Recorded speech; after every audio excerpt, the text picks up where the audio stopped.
신무장의 스토리 님을 그리다 프로그램에 참여해주신 여러분 환영합니다. 여러분이 보고 계신 이곳은 바로 만해 한용운 선생이 1944년까지 기거하셨던 신무장입니다.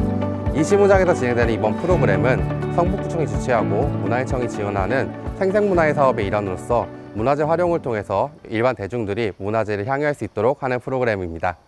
신무장이란 이름은 참선과 수행을 중시하는 불교 종파 중 하나인 선종의 수행 방법 중에 하나입니다. 이 신무라는 것은 자신의 본성인 소를 찬다는 의미입니다. 불교에서 보통은 소를 자신의 본성, 자신의 마음으로 많이 두기 때문에 이는 자신의 마음을 찾는 집, 나의 본성을 찾는 집으로 이해하시면 될 것 같습니다. 네, 여기 보이는 이 신무장 편액에도 우리가 모르는 역사가 담겨 있는데요. 이 편액은 원래 독립운동가이자 민족대표 33인의 한 분이셨던 오대창 선생님이 처음에 쓰셨다고 전해지고 있습니다.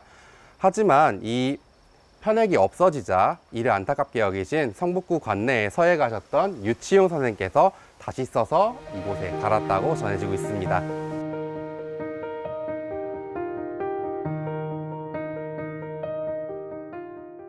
이곳 신무장은 정면 4칸 그리고 측면 2칸의 크기를 가지고 있는 근대 한옥입니다. 이 신무장의 특징은 사실 이런 형태적인 부분이 아니라 신무장의 방향에 있습니다. 보통 우리 선조들과 그리고 지금 우리들은 남향집을 굉장히 선호합니다. 집을 지을 때도 그리고 집을 이사할 때도 남향집으로 가고자 합니다. 그러한 이유는 남향이 햇빛이 가장 많이 드는 지역이고 그리고 그로 인해서 겨울철 난방이라던가 혹은 여름철 습기를 제습하는 데 있어서 큰 효과를 보았기 때문인데요. 하지만 이 신무장의 같은 경우는 특이하게 북쪽을 향하고 있습니다. 이 북쪽을 향하고 있는 이유는 바로 이 신무장이 남쪽을 향할 경우 조선 식민수탈의 총본산인 조선총독부와 마주하기 때문입니다. 이가 싫으셨던 만해 한용운 선생님께서는 집을 북향으로 지음으로써 자신의 독립운동에 대한 의지와 마음을 담으셨다 보시면 되겠습니다.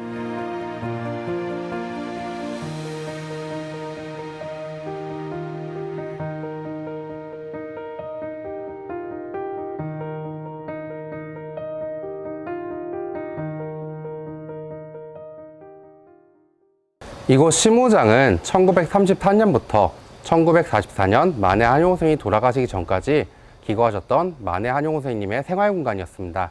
이곳은 만해 한용운 선생님의 작품의 이야기 그리고 독립운동에 대한 이야기들이 담겨 있는데요.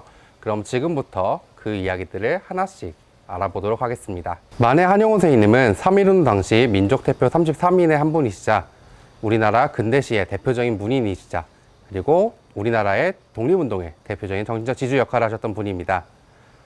이분의 대표적인 작품으로는 님의 침묵이 있는데요. 이 님의 침묵은 현대 문학에서도 그리고 독립운동에 있어서도 그리고 본인의 이야기에 있어서도 가장 중요한 작품입니다. 님은 같습니다. 아, 사랑하는 나의 님은 같습니다. 푸른 산빛을 깨치고 단풍나무 숲을 향하여 난 작은 길을 걸어서 차마 떨치고 갔습니다. 황금의 꽃같이 굳고 빛나던 옛 맹세는 차디찬 티끌이 되어서 한숨의 미풍에 날아갔습니다.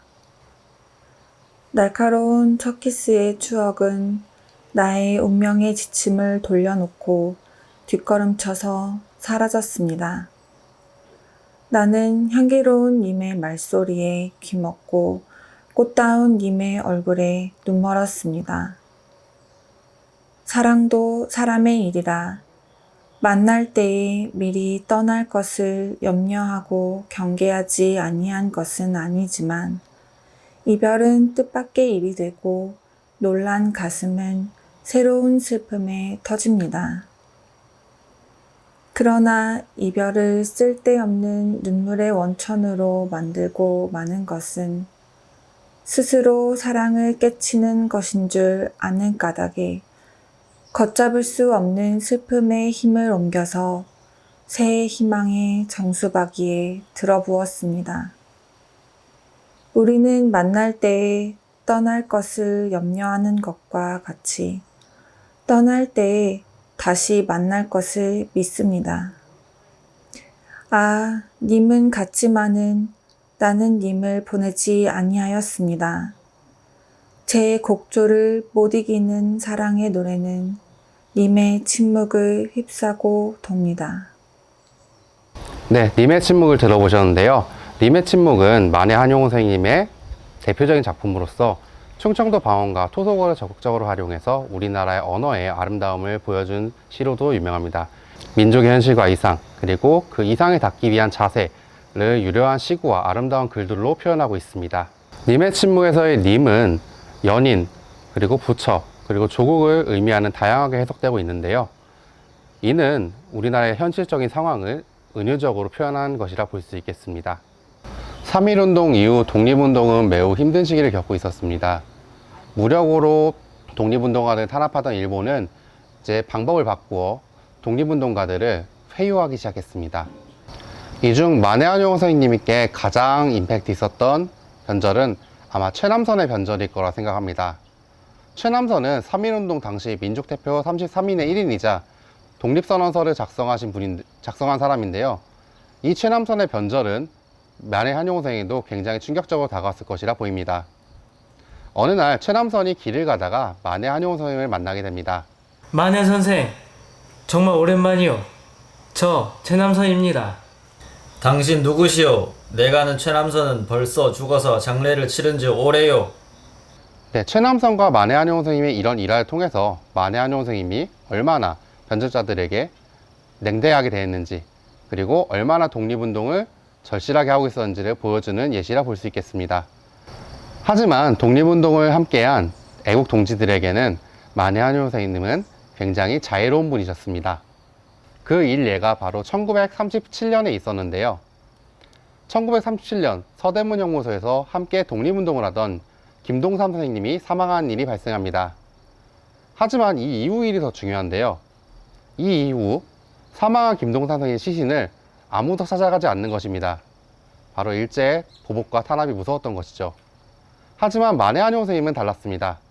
다른 사람들과 달리 만해 한용운 선생님은 김동삼 선생님을 시신을 직접 모셔와 장례를 치러주고 슬퍼하였다고 전해지고 있습니다. 이렇듯 만해 한용운 선생님은 변절자들에게는 굉장히 냉정한 분이었지만 함께 독립운동을 꾀하던 독립운동가 분들에게는 굉장히 자애로운 분이었습니다.